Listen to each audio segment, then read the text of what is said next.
Antony Higginbotham. Thank you, Mr Deputy Speaker, and it's a pleasure to follow my honourable friend, the member for Guildford, and to speak in this debate, because this bill demonstrates our national ambition. The creation of an advanced research and invention agency is a clear statement of intent.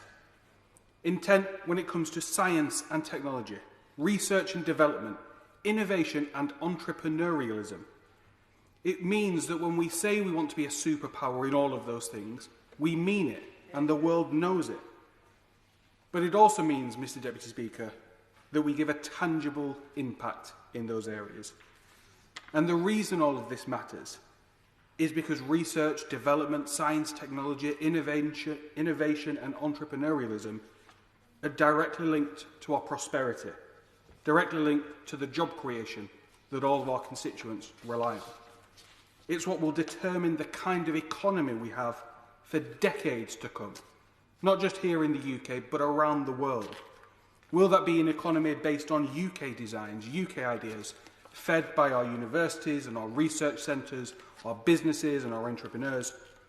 Or is it a global economy based on the ideas of others? I think we all know in this House what we would rather it is, and ARIA is the way we can deliver that.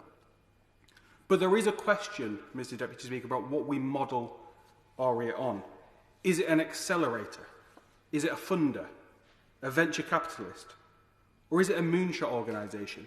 An organisation that tackles the tough questions that we might not even have asked yet, that tolerates failure. And on that, Mr Deputy Speaker, I would recommend we look really closely at DARPA. We heard from my honourable friend, the member for Kingswood, who referenced a number of organisations around the world, not just DARPA in the US, but looking at Japan and Germany and places like that. But DARPA has been truly transformational. In 1960, DARPA launched the Transit satellite, the first space-based navigation satellite. 23 years later, in 1983, the US Marine Corps went to DARPA and said that it was fantastic that they've got this navigation, but they need it to be smaller than we'd ever contemplated before. And DARPA did it. It's that invention that's led to GPS receivers in our smartphones, our smartwatches, our cars. It's what allows farmers to irrigate their fields remotely, that allows logistics companies to get products from China to the UK, monitoring it from one centre. In 1969, DARPA, as then ARPA, launched ARPANET. Then it was a pioneering network for data being shared between computers in 2 different locations. And in 1979, 10 years later, they launched the IP protocol. That packaged data up and sent it. DARPA then did the computer mouse as a way of allowing us to interface with computers, something that is now so commonplace that we don't give it a second thought. And in 2002, much more recently, Mr Deputy Speaker, DARPA launched the programme The Personal Assistant That Learns to create a cognitive computer system.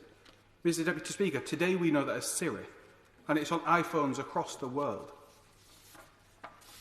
And I mention all of that, Mr Deputy Speaker, because it shows that these things have the potential to shape the modern world. And our ambition and optimism for ARIA should be equal. We should aim to shape the world that we know, not just now, but decades into the future. To create the things that we've not even thought about, but which will be the backbone of our economy and economies around the world.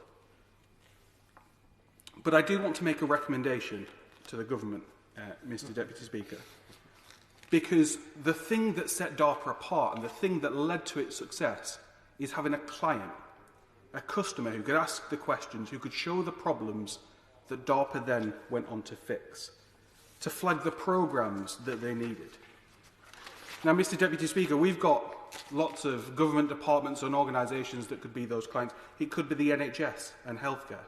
Do we want to be a leader in healthcare and asking the difficult questions and looking for the solutions about how we treat an ageing population, how we deal with remote healthcare?